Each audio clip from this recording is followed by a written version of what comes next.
ఆదివాసీల అడ్డ కొమరం భీం సంబంధించినటువంటి గడ్డ ఇది.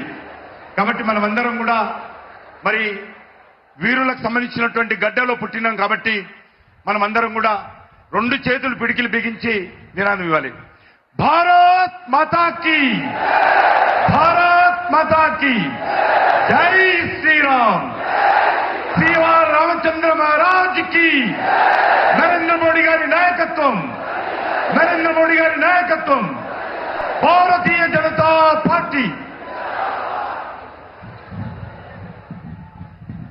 మన భారతదేశానికే కాదు యావత్ ప్రపంచానికి నాయకుడిగా ఈరోజు ప్రపంచ చిత్రపటంలో భారతదేశ గౌరవాన్ని మరి ఇనుమడింప చేస్తూ దేశంలో గత 10 సంవత్సరాలుగా దేశం యొక్క ముఖ చిత్రాన్ని ఒక నీతివంతమైనటువంటి ప్రభుత్వము, ఒక సమర్థవంతమైనటువంటి ప్రభుత్వము, ఒక సుస్థిరమైనటువంటి ప్రభుత్వము, అభివృద్ధి లక్ష్యంగా పనిచేస్తున్నటువంటి ప్రభుత్వాన్ని, పేద ప్రజల కోసం, బడుగు బలైన వర్గాల కోసం మరి పనిచేస్తున్నటువంటి ప్రభుత్వంగా పేరు తెచ్చుకొని ఈరోజు మూడోసారి రానున్నటువంటి పార్లమెంట్ ఎన్నికల్లో మరి ఈరోజు నరేంద్ర మోడీ గారు దేశ ప్రజల ఆశీస్సులు తీసుకోవడం కోసం రావడం జరిగింది. ముఖ్యంగా ఆదిలాబాద్ పార్లమెంట్ నియోజకవర్గానికి సంబంధించినటువంటి ప్రజలకు కూడా హృదయపూర్వకంగా ధన్యవాదాలు తెలియజేస్తా ఉన్నాను. గతంలో కూడా ఇక్కడ నుంచి పార్లమెంట్ సభ్యుడిని గెలిపించడం జరిగింది. ఈసారి నరేంద్ర మోడీ గారు మరి మూడోసారి దేశ ప్రధానమంత్రిగా ఈ యొక్క అన్ని వర్గాల ప్రజల ఆశీస్సులు అందజేసి ఆయనను మనం ఆశీర్వదించాల్సిన అవసరం ఉంది. అందుకే నరేంద్ర మోడీ గారు ఈరోజు విజయ సంకల్ప యాత్ర పేరుతో మన తెలంగాణలో జరుగుతున్నటువంటి కార్యక్రమంలో భాగంగా ఈరోజు హైదరాబాద్ ప్రజల ఆశీస్సుల కోసం నరేంద్ర మోడీ గారు వచ్చారు.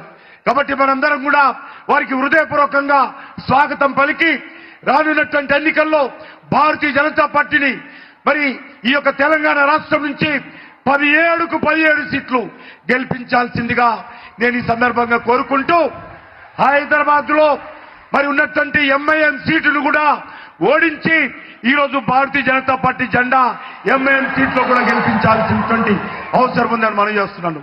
ఈ రాష్ట్రంలో బీఆర్ఎస్ పార్టీ భవిష్యత్తు లేదు, కేసీఆర్ భవిష్యత్తు లేదు. కేసీఆర్ పార్టీ నిన్నటి పార్టీ, కేసీఆర్ పార్టీకి రేపనేది లేదు. ఎందుకంటే 10 సంవత్సరాలుగా కేసీఆర్ కుటుంబ పాలన తెలంగాణ ప్రజల మీద వృద్ధి చేసినటువంటి నిర్వాకము, అవినీతి, అహంకార పూరితమైనటువంటి నియంత్రిత ప్రభుత్వం మనం చూశాము. అందుకే ప్రజలు కేసీఆర్ పార్టీని తిరస్కరించారు. ఇక ఉన్నటువంటి కాంగ్రెస్ పార్టీ ఏదైతే అనేక రకాల హామీలు ఇచ్చి అధికారంలోకి వచ్చిందో కాంగ్రెస్ పార్టీ ఈ హామీలు అమలు చేసే పరిస్థితి లేదు. ఏ రకంగా ఈ రాష్ట్రంలో రైతులకు మేలు చేస్తారో, నిధులు ఏ రకంగా సమకూర్చుకుంటారో, మీరు 6 గ్యారంటీలు ఏ రకంగా అమలు చేస్తారో కాంగ్రెస్ పార్టీ దగ్గర రోడ్ మ్యాప్ లేదు, ఒక కల్పన లేదు. కాంగ్రెస్ పార్టీ ఓటు బ్యాంక్ రాజకీయాలు తప్ప వచ్చే పార్లమెంట్ ఎన్నికలు దృష్టి పెట్టుకొని ప్రజలను మభ్యపెట్టేటువంటి ప్రయత్నం చేస్తుంది తప్ప కాంగ్రెస్ పార్టీ దగ్గర ఏ రకమైనటువంటి ఎజెండా లేదు. ఎన్నికలకు ముందు గ్యారంటీలు ఇచ్చారు. రైతులకు రైతు బంధు పెంచుతాము, రైతులకు సంబంధించి అన్ని రకాలుగా ఆదుకుంటామని చెప్పారు. నిరుద్యోగ వృత్తి ఇస్తామని చెప్పారు. మహిళలకు 2500 రూపాయలు నెలకి ఇస్తామని చెప్పారు. కానీ మనం చేస్తున్నాను ఏది కూడా కాంగ్రెస్ పార్టీ చేయదు.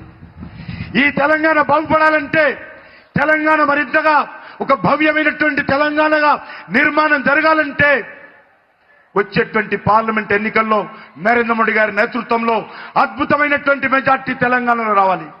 ఈ యొక్క ఆదిలాబాద్ పార్లమెంట్ లో కూడా అద్భుతమైనటువంటి మెజార్టీతో మన భారతీయ జనతా పార్టీ అభ్యర్థి గెలవాలి. అందుకే మీ అందరినీ కోరుతూ ఈ యొక్క కార్యక్రమంలో పాల్గొంటున్నటువంటి మీ అందరికీ ధన్యవాదాలు తెలియజేస్తూ సెలవు తీసుకుంటున్నాను.